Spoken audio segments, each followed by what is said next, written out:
signal to the world that we are open for business.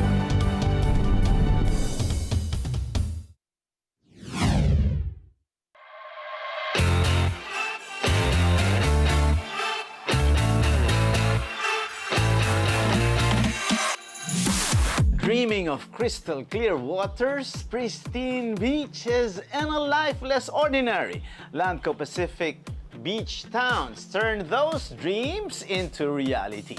Whether you're seeking a beachfront haven for your family, a stunning investment property, or a tranquil escape to unwind, Landco, pioneering landscapes for more than 3 decades, offer idyllic destinations crafted for a life well lived. To tell us more about investing at Landco Beachtowns premium developments, Club La Ia and Casby, to name a few, we have the pleasure of having with us Mr. Erickson Manzano, President and CEO of both Landco Corporation and Millennial Resorts Corporation. Eric is a visionary leader with a deep understanding of the luxury real estate market and a commitment to creating exceptional beachfront communities that are environmentally friendly and unique. Welcome to Open for Business, Eric. How are you? I'm good. Thank you, Cesar, for being here. So far, one of the most interesting things that I realized was this study by Knight Frank's 2023 Wealth Report. It says here that the Philippines is a significant emerging market for luxury residential property, and we have a growing affluent class. We were talking of Cam a while ago, especially during the pandemic. That was a realization also where people spent a lot of money. I never realized during that time that people will buy luxury cars, watches, they spend on travel, or they invest in a lot of things. My question now, Eric, is what has changed in the behavior of consumers after the pandemic? So, Cesar, during the pandemic, there are a lot of bad things that happened. But the good that came about it was that, di ba, for 2 years, you had nothing but to think about your life, di ba? Right. What is important, no? So, you were locked up for 2 years, parang thinking, no, I could be gone soon. What am I gonna do with all these possessions? Di ba? I can't bring it with me, di ba? It's that realization, and that's why I think people started buying yung mga properties and a lot of luxuries, no? Because that's one thing that the pandemic taught us, no? The life is fleeting, no? You know, you have to treasure every day. Now, funny thing for Landco's, from Landco's experience, no? Actually prior to 2021, okay, our highest sales year ever was 2021.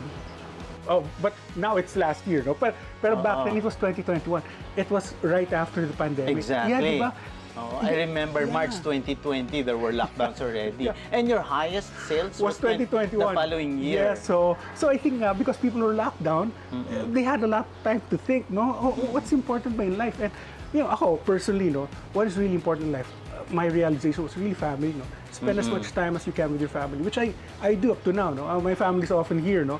And that, to me, I think is the most important. That was the best realization I think I've had during the pandemic. But when we look at this market, especially when I attended this forum of the PCCI, the government has made a lot of initiatives to attract foreign investors. They also identified key priority areas there. I think mining, agriculture, food, and tourism. We see that pre-pandemic are coming back. What's your outlook on that? Will this continue? And is this also the reason why we're here? We see this new development and more developments to come? Yes, the Philippines is beautiful. No? I don't say this to brag, but I'm very much well traveled. I've been to 71 countries. I've actually been to Antarctica. So I've traveled a lot.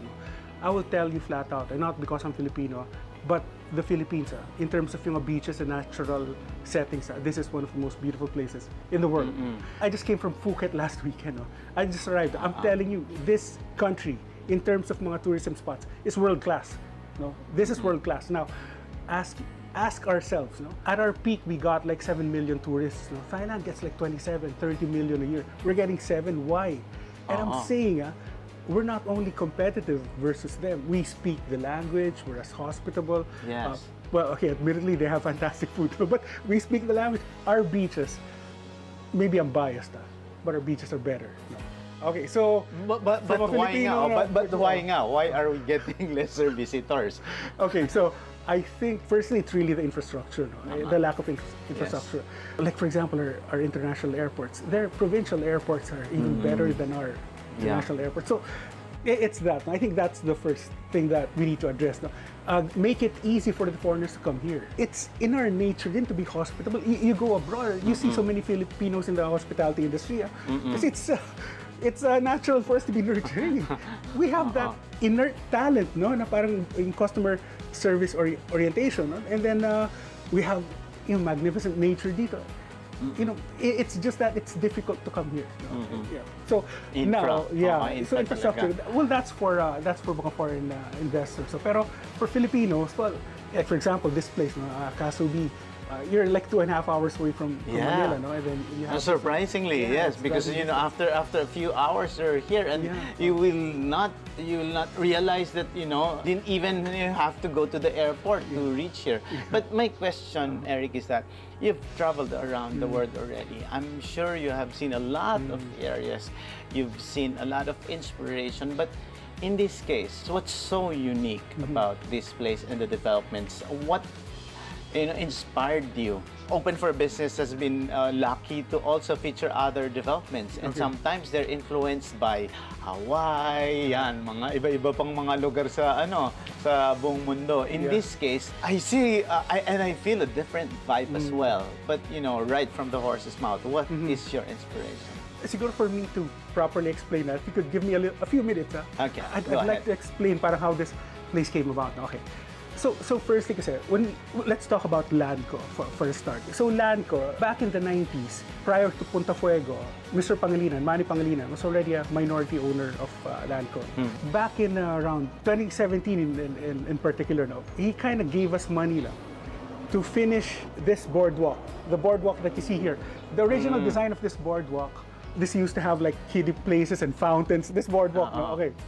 It's a promenade style. It was a promenade style. And then after that, he wanted to basically close down Landco in 2017. Because? Times then were bad. We, the current Landco team at that time, we were looking at this place now. Despite how beautiful the beach is now, you build a nice boardwalk. Who is gonna drive 2.5 hours to come here, enjoy the boardwalk, and drive 2.5 hours back? Who's gonna do that? Nobody. So we knew that people needed a place to stay, but we didn't have money back then. That was back then. So what we did was, from the original budget, we shaved off a third of it. We downgraded the boardwalk, which you see now. We took out all the fountains. And then we built the first 11 cabins that you see here now. We built the first 11 cabins back then. Now, the inspiration for these cabins, I saw similar structures back then in Tulum, Mexico, many years ago. When we were looking at the data, because a well-managed hotel, your EBITDA is in about 30%. Earnings before interest, taxes, depreciation, amortization. Your EBITDA is about 30%. When we were looking at the first 11 cabins, our EBITDA was in the high 40s, in the high 40%, So we realized this could be a business, So from the first 11, we now have 33, and then we have now the cocoons, We have like 18 cocoons. We're putting up another, the Apollo, and we have the glamping tents cupola. So that all started here, and more importantly, from winding us down, 2022, MVP bought the entire company. So we are now a wholly owned subsidiary of Metro Pacific. Our chairman is Manny Pangilinan. So that was also a journey. But with that journey, Eric, what is the overarching inspiration of that? I know that somehow when you come here, you look here and then it has a different vibe, and then just a few meters away, wow, you see a different development. What is that theme that unifies the whole property development? So the original idea here is that, when you buy property here in Kasubi, you are literally living inside the resort. That was the main idea. Because, for example, I remember when I was younger, and this is something that I've done, well, throughout my career, I try to sell to myself. I believe, like, for example, I am legitimately the Landco target market. So I try to sell to myself, what do I like? no? And I know, no, probably a lot of things that I like, a lot of people don't like, no? The things that I like, no? But that's okay because we're not building things for everyone. It's just for a specific clientele. Because, you know, one thing that I've realized, no? You have to have a certain market in mind and address their needs, no? Trying to address everyone's needs is the sure way to fail. Exactly. Yeah, you don't try to please everyone. I've come to that age and I like things to be quiet now. For example, you come here on a weekend, we are 100% occupancy, you will never feel it. I'll tell you we're 100% occupancy. Really? How come it's so quiet? Yes, Ganyan. And that's one of the things that I love about this place. So that's why we are not dense. No? You could see that the units, the hotel units are far apart. No? Yeah. That is really the idea. Now, this is basically a resort. You have a water park here. You have restaurants. No, you have a place to stay. And we started this business because basically Landco's business model is that we will be launching our first condominium in this area in Castle B late this year. Now the idea is, because in reality, you buy a beachfront property. 20 years from now, you'd be lucky if half of those buyers actually live in the property. You'd be lucky to have half of them in 20 years to live in the property. So what about the other half who's not living? What are they going to do with that asset? Okay, so we formed this hotel hospitality company, Millennial Resorts. We formed that to be able to service that market. Okay, you're not going to live there? Okay, we'll run it like a hotel for you. And then, we're not going to take a big chunk out of your money. That's your property, that's your asset. Now, when it is serviced like a hotel, that is your assurance that it is properly taken care of, and that, moving forward, the price would appreciate. Okay, in a nutshell, we formed our own hotel company to be able to provide our market that service. Now we know it from the heart. We do it ourselves. So from the very start, we already have our property management. That's a typical property management for a, like for example, a village or a condominium. We've had that for decades. What we formed in 2019 was a hotel management company. That company that manages these rooms. So we have 3 locations: Calatagan, Laia, and Samal Island, Davao. So that is a wholly owned subsidiary of Landco. We run those hotels, and that is a subsidiary that would run eventually the condominiums, the condotels, the leisure residential condos that we will sell in the future. Yeah.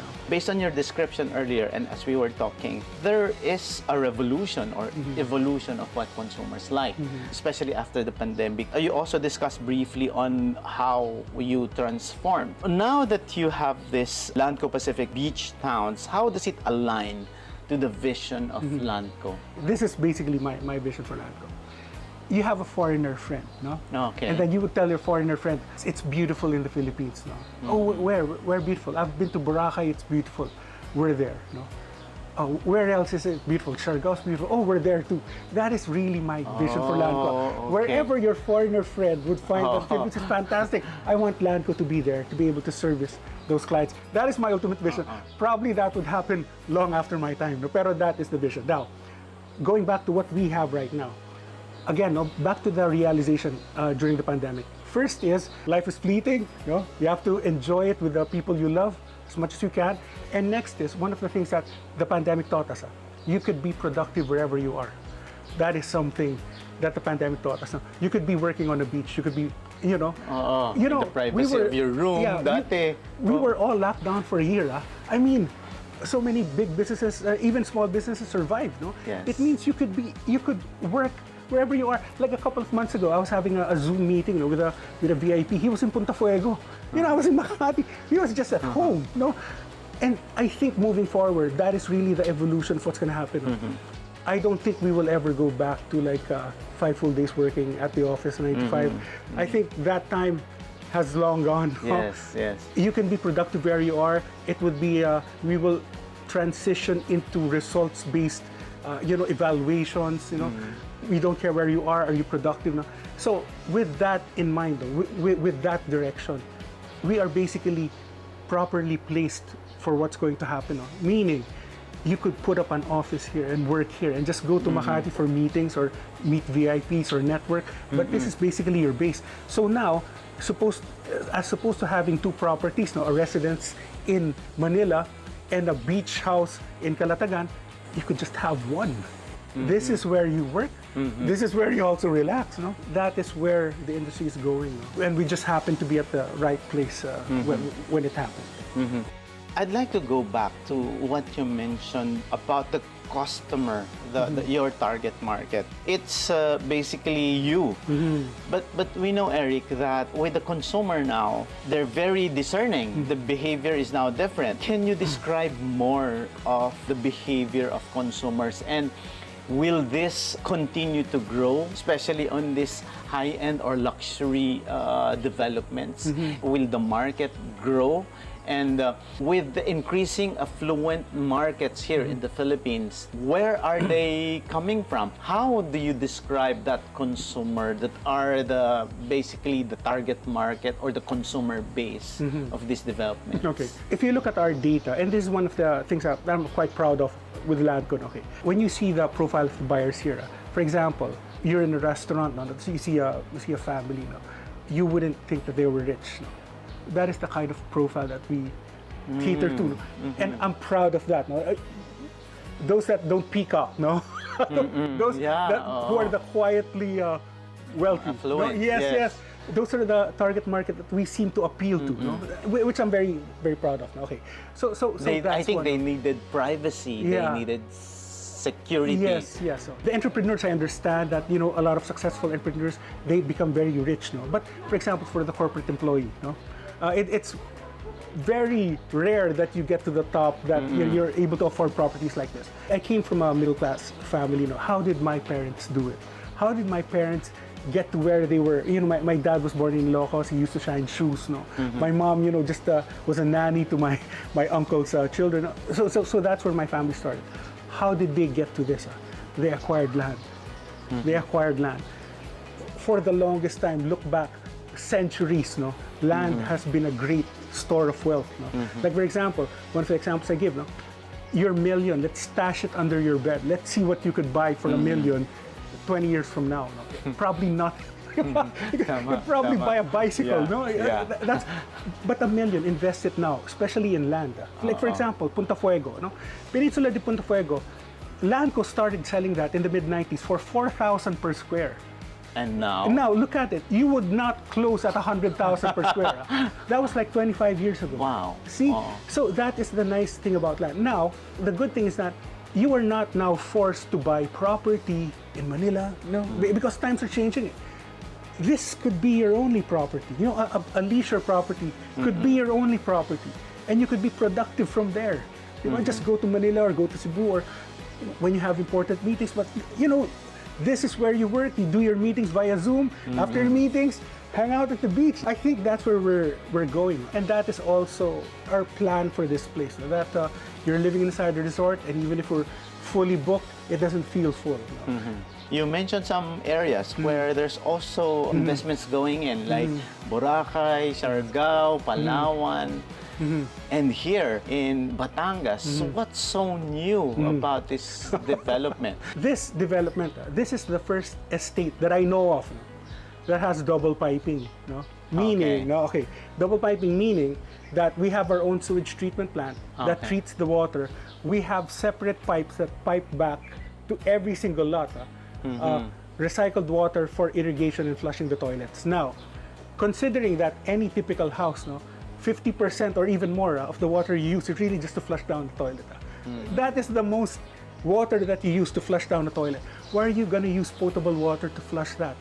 So we use recycled water. Now, it sounds simple, right? I mean, yeah, recycle the water and pipe it back. Why is this the first? Why is this the first? Why is it the first? Okay, it's the first because it's expensive to do. You literally the technology behind it. Not only the technology, the hardware. I literally need to build my water system twice. It is 2 pipes, no? To pipe everything, instead of just laying down one pipe, it is 2 pipes. You have separate cisterns, you have separate pumps. It is literally double your water system cost.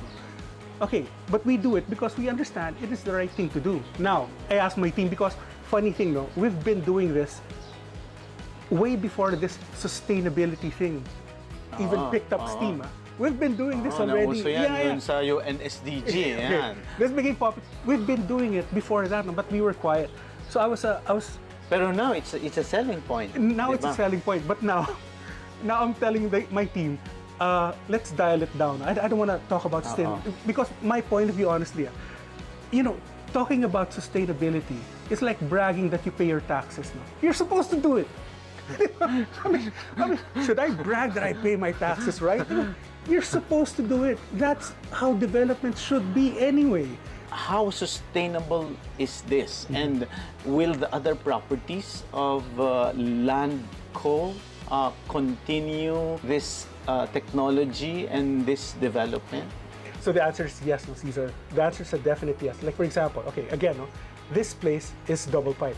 Not only that, no, if you notice some of our sidewalks, we use pavers. No, the idea there is that when it rains, you know, the water would seep down to recharge the aquifer. So it doesn't go straight to the drainage. No. Our other development in Laia called Club Laia, that is also double piped. That will get a LEED certification. No. This resort is the very first hospitality organization in the country to get the EDGE certification, the Excellence in Design for Greater Efficiencies. It is awarded by the International Finance Corporation by the World Bank. No? This is the first in the country. Okay, so we're doing this. Castle B, Club Laia is double piped, Spinnaker is double piped, that will also get a LEED certification. So by default, all of the projects that we're doing is really sustainable. No? One of the awards that I'm the most proud of, no, our very first award, no, it was by Pan Finance magazine. It's a London-based publication. No? All right, because back then we never spoke about sustainability. No? We just did it, no? And I don't know how they captured it. Their market research reached out to us. They found out, siguro, in some of the market clippings that we were doing, and then they did some interviews. That was the very first sustainable citation that we got. No? I mean, and we were just quiet. That really made me feel proud, and we're in the right direction. Going back to architecture, what's the architecture like? You can answer that question, Eric, after these short reminders. This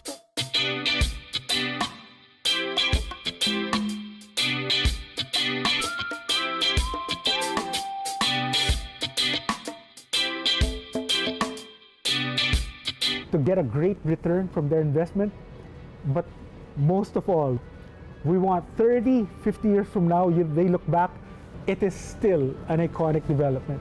That is really the thrust of Landco.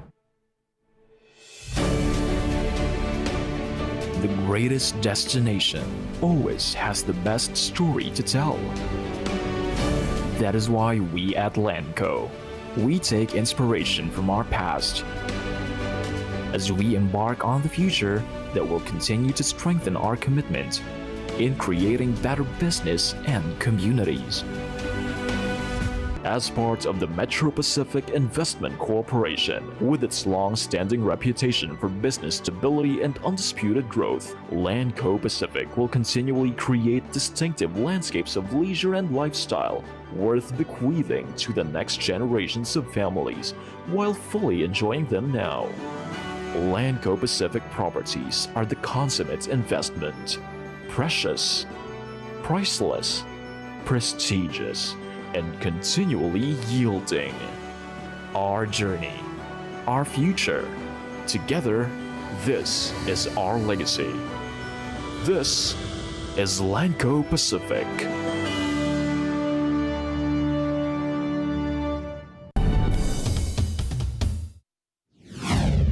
Open for Business is back. Eric, you were talking about the inspiration, about the architecture. Sabi mo nga, sawa ka na sa sustainability because a lot of them joined the bandwagon already. What is your inspiration about the architecture of this place? The architecture, I feel, though, the inspiration for the architecture should come from the place itself. No? That's one of the things I believe. No? Of course, with your inputs too. No? For example, say this place, okay, you look at the boardwalk, it is like snaking around. No? It is because, like, you know, these trees have been here way before our time. No? So we designed like the boardwalk to fit them so that we don't need to cut them. No? You see, I mean, from day one, they provided elegant shade for everyone. No? So that, I think, is an inspiration. No? You work with the land that you have. No? You do not mold it like a marble. Right. you work with what you have. Architecture has a lot to do with taste. You know? I like plants a lot. If you notice, you go around dito, I mean, especially here in the beachfront, it is very healthy in terms of plants. So that's one thing. I think that also relaxes. Now, funny thing that you mentioned architecture, because that is also one of the learnings that we had from our previous projects. Like, okay, even in my previous companies, for example, no, big developers, even Landco previously, you make a subdivision, you would dictate what the architecture is. Tama. Okay, now I've realized that here, no, again, no, I'm selling to myself, I'm the target market. If I'm gonna spend like 20 million on a lot, no, I don't want you telling me how my house is gonna look like. Diba? So what we did, our restrictions is basically just on setbacks, on heights, you know. Now, in terms of how you would want your property to look, go crazy. No, I mean, make it modern or old. You know, just build it within the setbacks. You know, you're not a nuisance. The height limits, and of course the sustainable. So basic restrictions. mandatories lang. Yes, yes. I mean, when you buy a property here, build your dream house. No? What you had in mind. We're not going to dictate the architecture to you. Now, the architecture that we wanted is basically. Just the main infrastructure. Okay, I don't know if you noticed the blue roads, no? Okay, so we have blue roads here. Now, why is it that, no? Why is it blue? Yeah, why is it blue, no? There are scientific studies. Okay, firstly, no, there was a global survey done in 2015, no? 25% of all the people in the world, no, their favorite color is blue. Okay, so first, no, it is a very popular color. Next is, scientific studies also show that blue relaxes you. No? Now, the beachfront lots, you have no problem, you see the sea. What about the lots behind? No? So what we wanted to do is that we wanted you to be surrounded by blue, even if you don't have a view of the beach, that you have to walk to the beach. When you look at your window, you see a blue, so there's that feeling of you're surrounded by blue. So that's why our roads are blue. Okay, how is the behavior? No, architecture is also molded by the behavior of the people. How do Filipinos behave? I don't know, no? Again, I am the market, no? My recollection is that around 4 or 5 p.m., people would go out and walk their kids, walk their dogs. No, that's what people want to do. Now, if you're walking around, I mean, what are you gonna look? What are you gonna look at? You're gonna look around. No, why do you have to look at just a pole? No, why do you have to look at just a manhole or a regular road? Why no? Why can't it be beautiful? That's why you see the artwork around. No? Because we know that people are gonna walk around in the afternoon. No. When you look down, you see, oh, blue road, oh, nice artwork in the road. That is really intentional. Yes. That's what we've been doing here and in our future projects. So it is all, how would people use it? How do they behave? And again, no, that is also why we started our own hospitality business from scratch. No? We wanted to understand and serve our clients well. No? And we wanted to learn that in-house because you know, customer service is very dear to Landco, no? I don't want to outsource that, no? I want customer service to be from us. In the advent of digitalization, in the advent of social media, we see a lot of influences. How do you now also make that integration with what millennials like now, with the Gen Zs now? We know that segment is also getting more and more affluent. I know some millennials who also invest in paintings now. They buy their own condos. They also invest. So do you see that market also being influential in how you develop these things? We have 2 projects in Batangas, one in Laia, one in Calatagan. Okay. This one in Calatagan. My personal money, I put here. Calatagan, not in Laia. Laia far outsells Calatagan. So the market likes Laia more, no, than Calatagan. But me personally, I'm definitely. Now, why is that? No? When I look back, no, I have memories of Calatagan when I was young. I've never been to Laia until I worked for Landco. That thing, as beautiful as it is, means nothing to me. This place brings memories. Now, it's not a strategy because I'm actually, you know, I always tell the team, it is such a privilege that we are in the business, this Millennial Resorts, we are in the business of making people happy, of giving them memories. What a fantastic business to be in. It just so happens that kids are involved now. And I think the way that it worked for me, that I have good memories of Calatagan and now I'm here, no? I think that would also affect the young kids now, the millennials. If you had a good memory here, when the time comes that you're rich, hopefully you come back. Hopefully you come home. No. Now, okay, if you don't, well, again, no, from the very start we understood we are not for everyone. If you don't like us, we're okay. I mean, thank you for considering us, but it's okay. That's fine. Because I truly believe you try to target everyone, that is the sure way to fail. Interesting, Eric. You know, I'm getting new insights here. One CEO also mentioned this in my interview. You can also choose clients. If you don't want that client, never mind. If that client doesn't want you, okay, look for another client. But so far, is that marketing or business strategy working for you? And I noticed, based on this conversation, there's a lot of personal level of commitment that you're putting it. You're putting in tradition, you're putting in memories, you're putting in nostalgia. And the vibe is something that can be felt, diba? Somehow in the world of business, that is something that's waning already. And as a lot of CEOs also tell me, it's all about relationships, families, connections. Do you think this business strategy would sustain the business model of Landco? Yes, no, Cesar, absolutely. Okay, so we have two businesses. No? One is the real estate development, which developed Castle Bino, and one is the hospitality business, which is Millennial Resorts, which runs the hotel units here. In terms of bang per buck return, okay, a typical developer would make 3 to 5 times more bang per buck in developing a village, a condominium, a house and lot than running hotel. It is a you make 5 times more money, no? Bang per buck in selling. No? The hotel business, in relation to that, makes little money. No? However, no, this hotel business, you are in the business of making people happy. I don't care if the profit's little, no? Just don't lose money. What I'm after for is that we make people happy. Okay, how do I do that? We've been doing this for years. Every single meeting, I meet my hotel team weekly. No?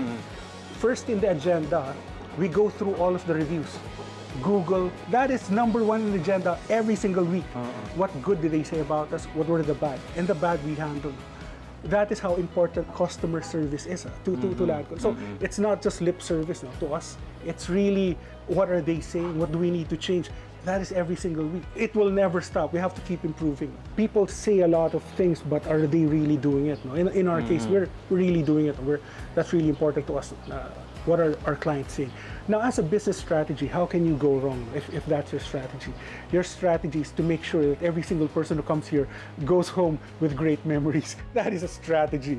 If that doesn't work, I don't know what else is going to work. No?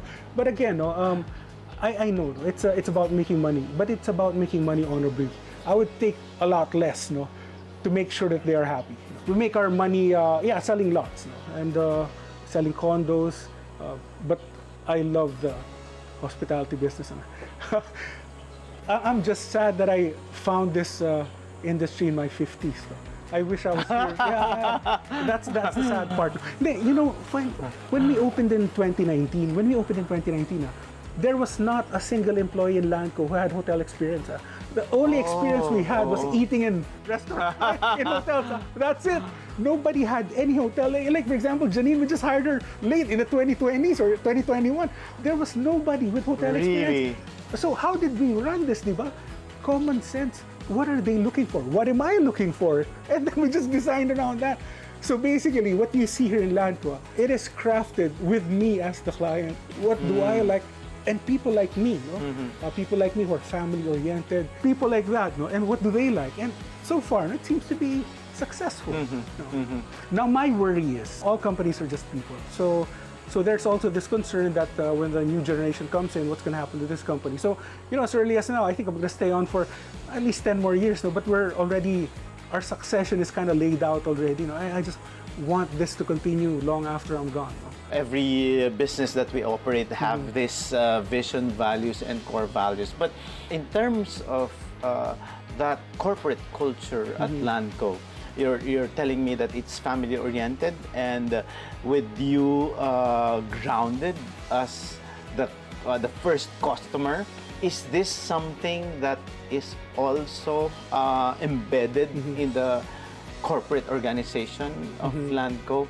And you mentioned about creating memories. Mm-hmm. So where, in which areas of the many developments that you have can you create those memories? Okay. In terms of the corporate culture, my honest answer is I really don't know, because I understand that, for example, when I'm here, no, when I'm here in Castle B, I already told my team, I know I get the best service here, no. Here in of course, no, I know. So I am not the gauge of how the customer is. That is why every single week I look at the reviews, because I know I'm not getting a similar treatment, no. Yes. I know I'm getting the best treatment, so I want to hear what the others have to say. That is why I look at that. Okay, now maybe in terms of culture, that's what I try to espouse. I'd like to think that that's also how my employees think, but I think the best people to answer that would be people inside and outside the organization, but not me. But that is what I espouse. Okay. For example, in terms of creativity, I got a lot of my ideas from traveling. No, you know, you go travel, you're not really looking for something, but when the time comes, it's just there. Like for example, here, no, we need hotel rooms.